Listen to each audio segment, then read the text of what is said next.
2คนกับเจ้าของเพิ่นคือเอาละส่วนบ่เห็นเพิ่นอยู่คือเบาใช่นี่บ่เนาะ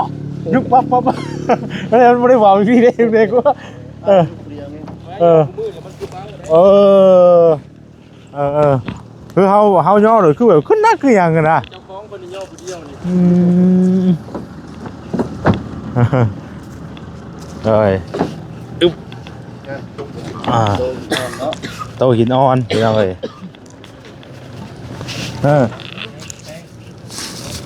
ใช่แล้วน้องล่ามีหม่องนั่งแล้วบัดนี้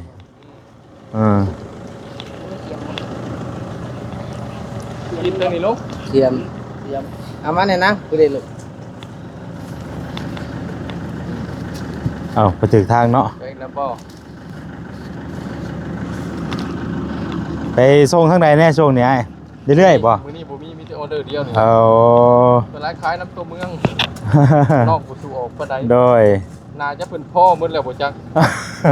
เพิ่นพ่อหมดแล้วเพิ่นไปยังหาเงินอยู่แม่นไปยังหาเงินดีโพดเขาซื้อไปแล้วมันนานฮักเฮ็ดดีโพดเนาะมันนั้นแตกบาดนี่เลยนานแต่ขายโอ้ยเนาะน้ำเพื่อนก็ยังคือเก่าอยู่เลยนั่นแล้วอ่ะเอากี่ดีชื่อแล้วนั่งเลยชื่อแล้วนั่งเลยเอามาหำน้ำเด้อโดยเอาป้าเลยไหนอ๋อทุกคนก็ได้กามมันเก๊กะบ่ตัวดี2คนเนาะเอาไว้ทางไหนก่อนตัวนี้ว่าไว้ว่าตักแน่ดียันแต่มือเลย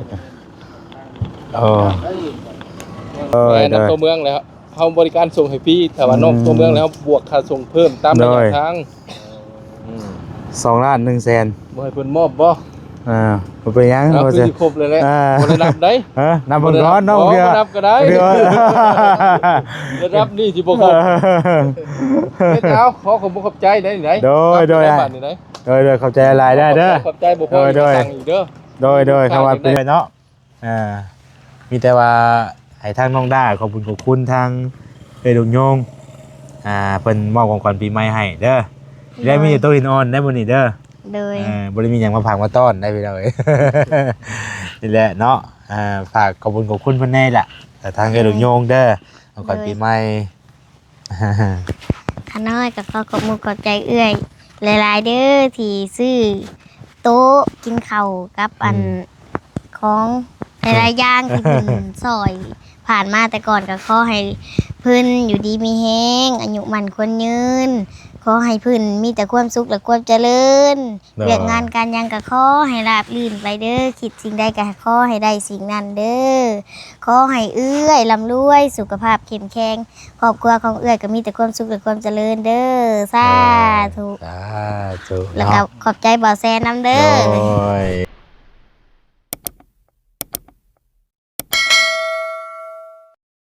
เป็นอะไรเนาะเกือบกายทางเนาะชัดตาดมาเป็นอะไร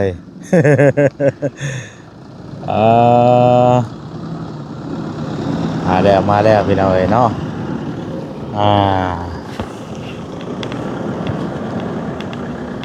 ลงไปใส่เด้นี่เด้ให้ไข่นี่อยู่ไข่ตูก้อน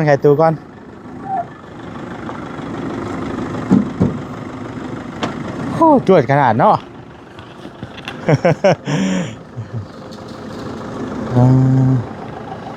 โอเคใส่จวดขนาดเลยไปเอาเลยไหนวะ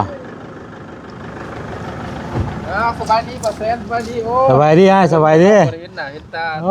สบายดีปีใหม่เนาะไว้พูดจนกายจวดแท้นี่ว่ะ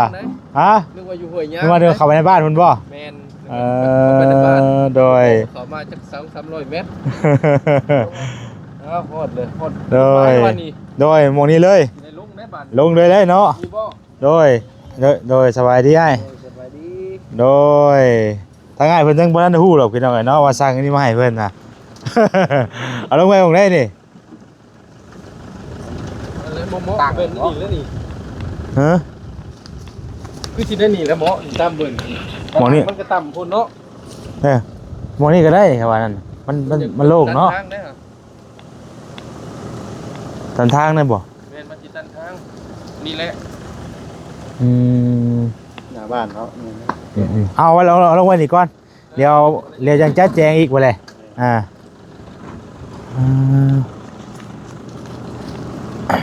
มาแต่สวรรค์เพิ่นบ่อ้าย แม่นสวัส เอ ดี อนึกว่าอยู่แถวเชโนูนี่ได้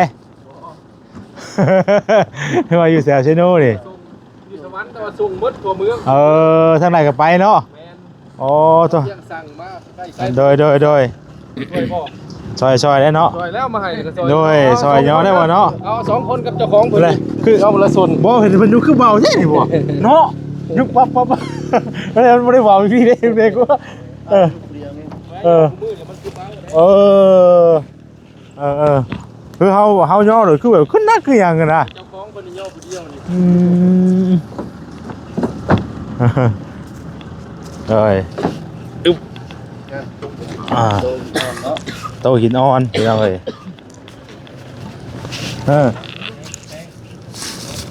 ใช่แล้วน้องล่ามีหม่องนั่งแล้วบัดนี้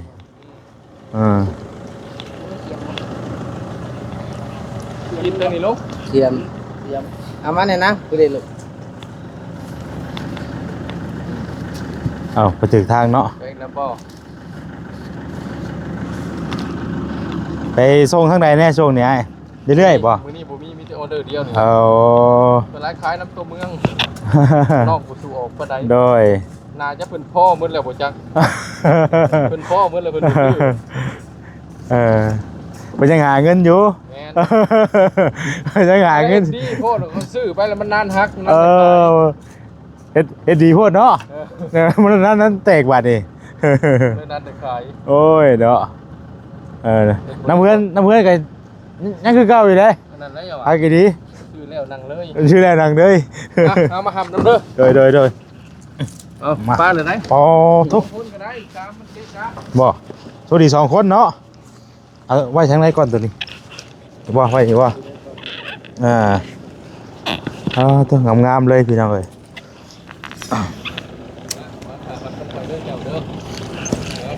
โอ้หนักเลย ที่กูโตแล้วถึงเนาะ ฮะ น้อยเนาะขาคอนนี่เนาะ ขอนได้แหละเฮาขยับได้เยอะจังนี่นะผู้ดีงามพี่น้องเอ้ยโอ้ตัวนี้ต้อง มาทีเรื่องนี้มันเหลือแล้วก็สิยื่นเบิ่งได้นี่ โอ้ ใหญ่บ่ ตักแน่ดียันแต่มือเลยยังนั่งแล้ว มาดิแน่นเลยเด้ตึงเลยของเขาเลย โอ้เฮงเนาะบ่ โอ้ ธรรมดาเนาะถ้าแบกเข้าไปซอยพี่น้องหลาย โต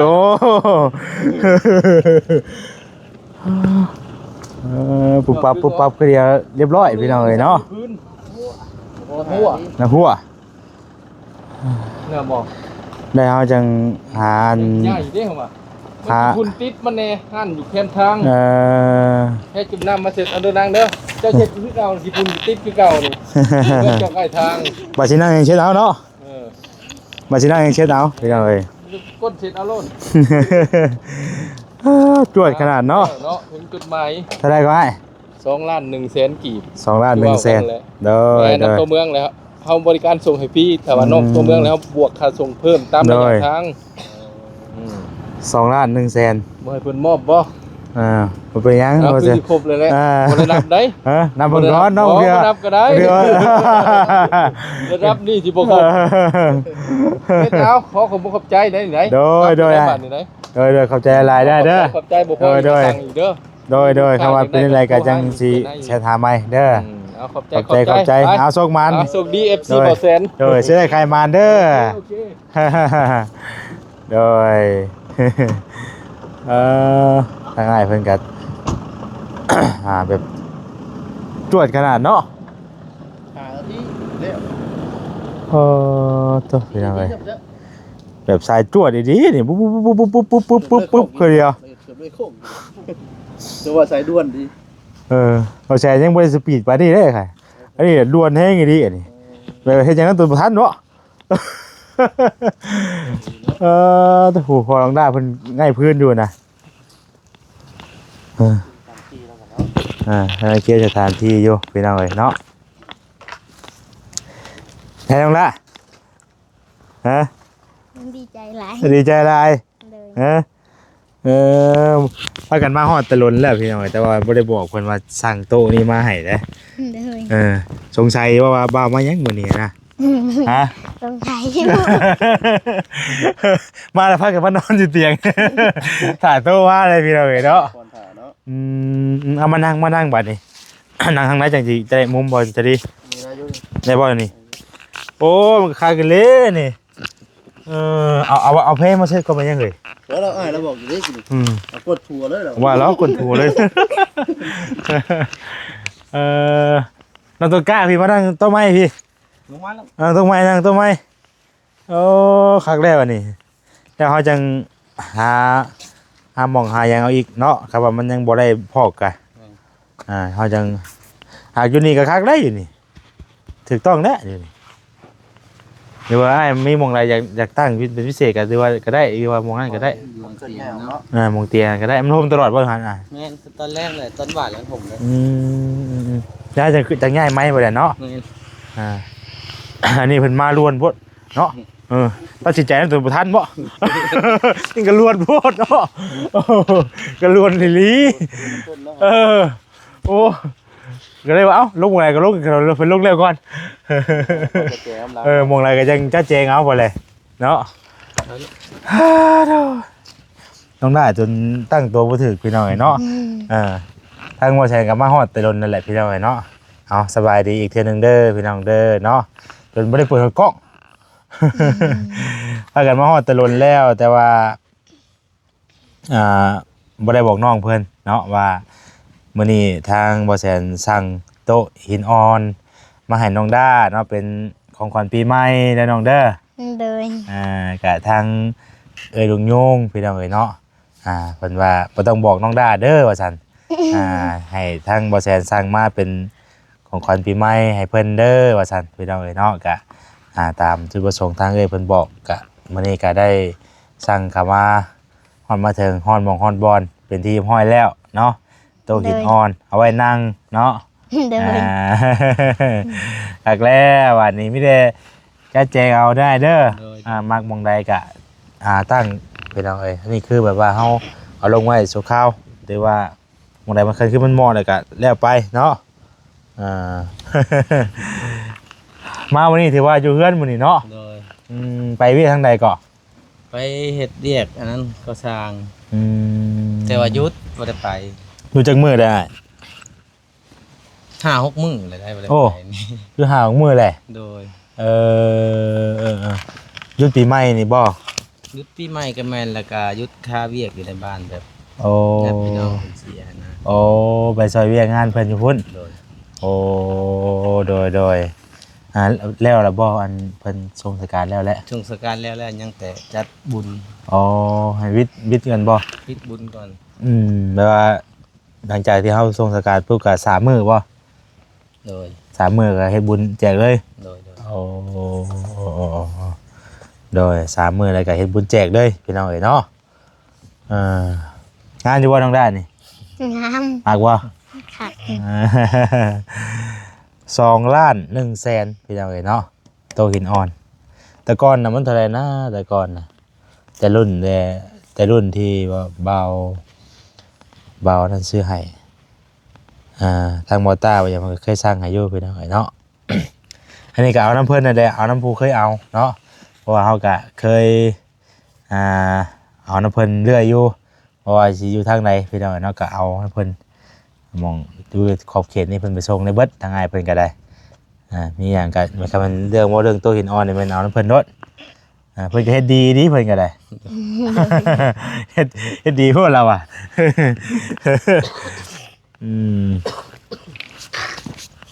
เอาเว้ย ใกล้ไปแยกได้เป็นวัดช่องทำ เอาดินเข้ามาอีกบ่าย โดยเอามาตื่มบนน้ำสั่งแหละ มาเติมหมองนั้นบ่สาดลงไปบ่ แม่น ให้เพิ่นสระลงไปหันบ่อนมีต้นไม้นะ จักรถเอาเข้ามาเพิ่มเลย 5โล 5รถ เลย โอ้มาเพิ่มอีก5รถเนาะอันดินนี่มันแน่นอยู่บ่อ่ะ กินได้บ่ ตัวบนทมนี่เพิ่นเอารถเหยียบหรือยังข้างในอยู่บ่ ก็เพิ่นเอารถขึ้นอยู่แล้วก็รถถอดเพิ่นดันเลย แต่ว่าทั้งลุ่มก็บ่ปานนั้นแหละเป็นดินทรายทั้ง เรื่องแน่นก็คือว่าแล้วมันก็บ่ซ้ำแบบฝนตกห่ำแน่เนาะ โดย ฝนตกห่ำบ่อย่างละคันผ่านไปจักหน้าฝนนึงน่ะถือว่าโอเคเนาะ โดย เว้าเรื่องแน่นนี่ก็มันก็ยังบ่ซ้ำยามฝนสินะยามฝนตกห่ำใช้คันคือว่าเฮาสำหรับรถขึ้นไปเหยียบไปหยังก็มันก็ยังมีอยู่ลิ้นที่ใดที่มันยังบ่ทันแตกเนาะ ตัวที่เราท่านได้ถึงเหยียบเนาะ มันก็ยังบ่ทันได้ว่าตัวนี้ได้จะเรื่องง่ายเรื่องหยังนี่ได้จ้ะเป็นนี่เพราะว่าเคยโดยตัวนี้นะสิได้ง่ายไปอยู่พุ่นบ่หรือว่าป้าวันนี้ก่อนง่ายวันนี้ป้าอันนี้ ใช่ ก่อน ข้างนอกคิดว่าอยากให้อยู่นี่เลยแหละเพราะว่าตรงๆนั้นแบบถ้าเฮาไปเฮ็ดจากสร้างอีกยันได้ย้ายอีก บ่ได้ก็คือความหมายทางง่ายเพิ่นว่าถ่ายง่ายไปแล้วมันยังบ่แล้วเนาะ โดย เดี๋ยวมันบ่แล้วสมมุติว่าแต่ก่อนนี้ว่าง่ายหลังนี้ไปอยู่พุ่นเนาะ โดย บางทีเฮาหาเงินหาค่ำได้เนาะหาเงินหาค่ำได้ต่อไปมื้อหน้านะพอได้ตั้งชุมตั้งเสาก็ซึ่งหมายถึงว่าได้ตัวนี้อีกแล้วเนาะ โดย ตัวนี้มันก็สิเพราะว่าถ้าเฮาเอาได้ไปปุ๊บมันก็กินพื้นที่ไปว่าหลายเลยเนาะ แม่น น้อยๆก็คือคันคือว่าได้ซ้ำนี้ได้ก็ยังดีเนาะ โดย นี่ได้ตั้งไว้ซ้ำนี้ได้ เนาะ เอาเนาะคันได้ตั้งไว้ซ้ำนี้12เสานี่ก็เพิ่นเฮ็ดนี่เพิ่นไม่ใช่นี่ จังเม็ดเนาะ เพิ่นพ่อลุงเพิ่น อืม ผู้เพิ่นเอาดิน เพิ่นเฮ็ดเองบ่นี่หรือว่าได้นี่ แม่น อ๋อเสา12ต้นพี่น้องเนาะแล้วก็เพิ่นก็ตั้งเสาเทคานไว้เนาะตั้งเสาเทคานไว้แบบว่าพอได้กันเฮ็ดไปเรื่อยๆนะบ่ได้กันเนาะ โดย น้องได้พอให้หาเงินเก่งเด้อเฮ็ดไว้ซ้ำนี่ ซื้อเสาไว้ก่อนเนาะ โดย ครับแรกก็ซื้อเสามาแล้วก็เฮาก็ค่อยเฮ็ดไปเชื่อนะ โดย คือว่าเฮือนหลังนี้ก็บ่ได้ประมาทเพิ่นล็อกพี่น้อยแต่ว่า คือมันบ่แล้วเนาะคันสิว่าเอาอันนั้นนี่คือใครพูดก็มันก็ยังบ่แล้วมันก็พอได้อยู่แต่ว่าคันเฮาไปต่อเติมหรือว่าซ่อมแซมใหม่ก็คือว่าน่ะก็เนาะเพราะว่ามันเป็นแบบไม้กระติกกระต๊อกที่เฮาเอามาต่อใส่กันน้อยเนาะ แม่นไม่เก่าด้วย มีแต่ว่าเฮาได้ถมดินถมร้อนที่แล้วน่ะ มันจังบ่หลายเทื่อหลายที่ก็มีแต่ค่อยเฮ็ดค่อยหาไปแล้วก็จังค่อยเฮ็ดไปไอ้ แม่น อ่า ๆถ้าน้อยหาเงินได้ก็ว่าสิซื้อเช้าก็เฮ็ดเป็น คัน เขา ได้ ว่า ได้ นั่นยังว่าเฮาก็เก็บเก็บทีเล็กทีน้อยไปเนี่ยเนาะ โดย คือว่าเฮาเก็บเงินมาได้หาเงินมาได้เฮาก็จังค่อยซื้อเสาโฮมไว้ทีเล็กทีน้อยสินะทีละเสา2เสาก็ว่าไปโฮมไว้ดิ เอาเนาะ ผสมหน่อยว่า ก็นึกผู้ชมหน่อยก็ว่าแล้วเฮาสิเฮ็ดให้มันแล้วปุ๊บปั๊บสิก็คือความหมายเฮาเริ่มต้นจากซื้อเสาไว้ก่อน โดย แล้วก็จังค่อยไปสินะก็ถ้าเฮาได้เฮ็ดเทือนแล้วเฮ็ดก็อย่าให้เฮ็ดตัวแบบให้มันนี่นะถ้ามันไล่ไปสิเนี่ยโอเคเด้อมันก็ค่อยถ้ามันเป็นโครงสร้างไว้ใช่แล้วมันก็เนาะเฮาก็ค่อยเก็บสะสมมามันก็เรื่อยๆเนาะ โดย คือตัวนี้บัดก็ได้อยู่แต่ว่ามันก็สิจังสิได้มันบ่แล้วสินะก็สิว่าอะไรก็ได้ มันบ่แล้ว ง่ายแล้วบัดสิง่ายอีก ใครว่าชูว่าอ้ายๆไปปุ๊บนี่ โดย ในกรณีว่าโอ้ว่ามันบ่คักบ่แน่หรอกโอ้ยพื้นดินมันถมงามเลยเนาะ ลินมาถมงามเลยนะก็สิว่านี่แล้วก็ไปให้น้องได้อยากได้กับอยากให้น้องได้อยากได้เฮือนใหม่ให้อยากให้เพิ่นได้เฮือนใหม่พี่น้องเนาะพอได้อยู่ได้เช้า เลย ได้เฮือนงามๆอยู่ซ้ำแบบพอกับบ่ใหญ่ปานใดนะซ้ำนี่12เช้านี่ก็โอเคแล้วเนาะ เลย บ่ได้อยู่ได้เช้าไปเฮาก็คอยเฮ็ดไปทางเอ้ยเพิ่นบ่ได้อยู่บ่มื้อนี้ บ่ไปขายเครื่องคือครับ ไปขายเครื่องเนาะ โดย พอเฮ็ดไปแล้วไอ้คันว่านั่นก็เพราะว่าหลังนี้ก็เฮาก็เฮ็ดประตูใส่ก่อน กับเครื่องที่ทางนั้นพี่มีเพิ่นซื้อไว้ให้ก็เก็บรักษาไว้นั่นแหละก่อน โดย ก็คือว่าเฮาได้เฮ็ดเฮือนชาติใหม่ก็เอาไม้ตัวนั้นไปเฮ็ดพาหยังมันก็ได้ โดย พาแอมทวนมีหยังซี่นะมันมีเด้ แม่นเนาะ เพราะว่าเฮาเสียดายไปหน่อยเนาะเพราะว่าซื้อมาแพงแล้วสมมุติว่าเฮาเอามาใส่ตัวนี้ตัวหยังแหละยันมันเสียดายไหมซี่นะมันงามเนี่ยเป็นบานเป็นหยังวงกบวงกบเนาะ โดย มันก็ซื้อมาแพงแล้วนะเฮาก็เสียดายแหละมันมีในส่วนนี้แหละกันว่าแล้วก็เฮาอะไรที่เฮามีก็เอาไว้ใส่มันก็ลดไปอีกเนาะ โดย มีแต่ว่าคอยหาไปแล้วก็พอดีแล้วหาเงินซื้อเสา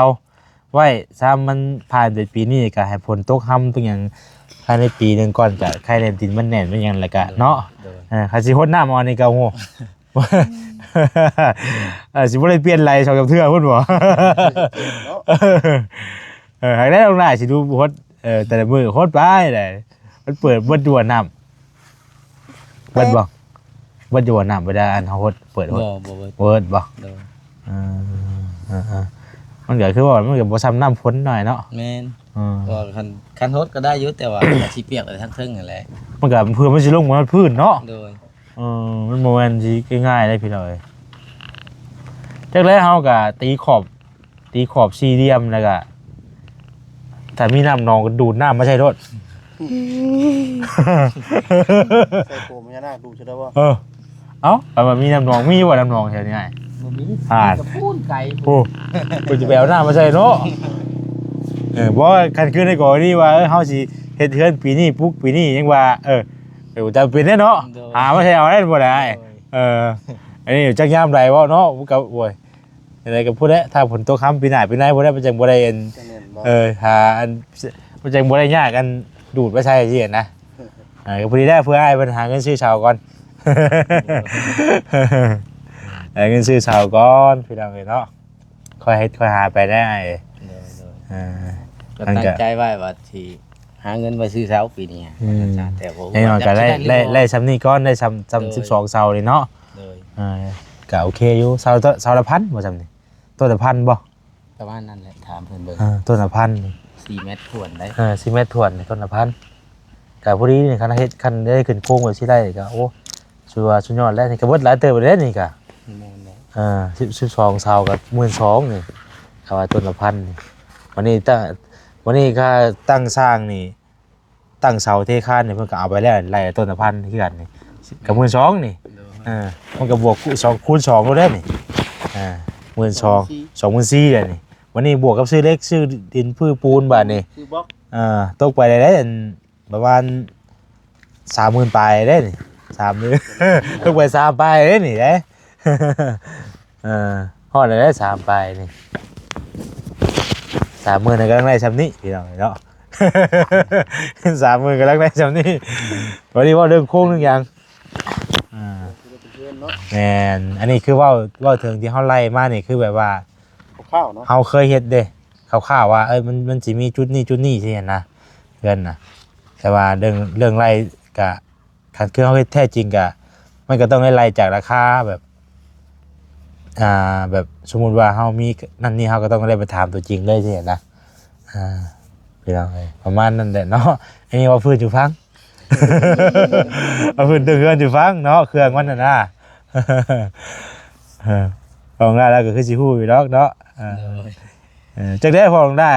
คำว่าคันคือในกรณีแบบว่าเพิ่นซื้อคือสมมุติว่าผู้ใหญ่เพิ่นซอยๆสินะแบบว่าซื้อเครื่องเฮือนเครื่องหยังมาให้แหละเฮาเฮ็ดเองสินะบ่ต้องจ้างช่างสินะจ้างสิได้อยู่บ่ ก็พอได้อยู่แล้ว เฮ็ดไปเนาะ โดย เพราะว่าตำเฮือนน้ำหยังเพิ่นอยู่พุ่นก็เราก็บ่ได้จ้างช่างนะเนาะตำเฮือนเนาะ โดย เฮ็ดเองก็นั่นอยู่พี่น้องมันก็เพราะมันก็ลดลงประมาณเกือบครึ่งพุ่นเด้ถ้าว่าเฮาเป็นช่างเองนะเฮาเฮ็ดเองเฮานี่เฮาจะเสียเงินแต่ซื้อเครื่องหั่นถ้าช่างคือเฮาเองคือพอหน้าแล้วว่าสิเฮ็ดผู้เดียวก็บ่ได้อีกบัดนี้ จับมาจำนี่เนาะก็มีผู้ซอยเนาะ ผู้ช่วยก็ไอ้พวกก็บ่เรื่องช่วยก็คือว่าแหละเนาะพี่น้องเอ้ย คือว่าเพิ่นมีผู้มาช่วยก็ดีหั่นน่ะ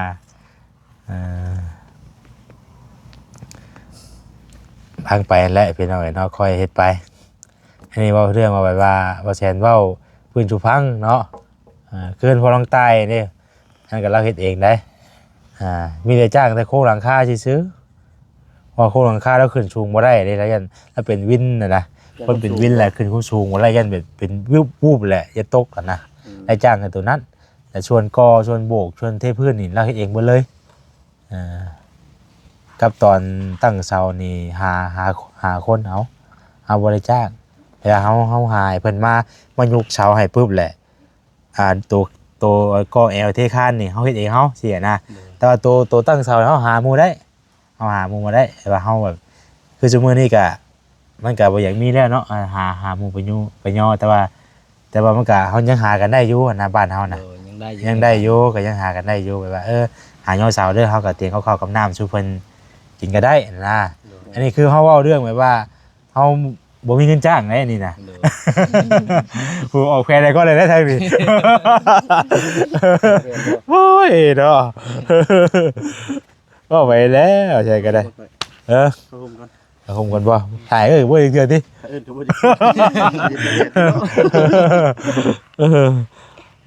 เอากับอย่าจังว่ากันพี่น้องเนาะมีแต่ว่าให้ทางน้องด้าขอบคุณทางลุงโยงเพิ่นมอบของขวัญปีใหม่ให้เด้อได้มีโต๊ะหินอ่อนได้บ่นี่เด้อบ่ได้มีหยังมาฝากมาต้อนได้พี่น้องนี่แหละเนาะฝากขอบคุณเพิ่นแน่ล่ะแต่ทางลุงโยงเด้อของขวัญปีใหม่ข้าน้อยก็ขอบคุณขอบใจเอื้อยหลายๆเด้อที่ซื้อโต๊ะกินข้าวกับอันของหลายๆอย่างที่เพิ่นซอยผ่านมาแต่ก่อนก็ขอให้เพิ่นอยู่ดีมีแฮงอายุมั่นควรยืนขอให้เพิ่นมีแต่ความสุขและความเจริญเรื่องงานการยังก็ขอให้ราบรื่นไปเด้อคิดสิ่งใดก็ขอให้ได้สิ่งนั้นเด้อขอให้เอื้อยร่ำรวยสุขภาพเข้มแข็งครอบครัวของเอื้อยก็มีแต่ความสุขและความเจริญเด้อสาธุแล้วก็ขอบใจบ่าวแซนนำเด้อโอ้ยพี่น้องเนาะเอาประมาณนั้นแหละบาทนี้เด้อเบากะจี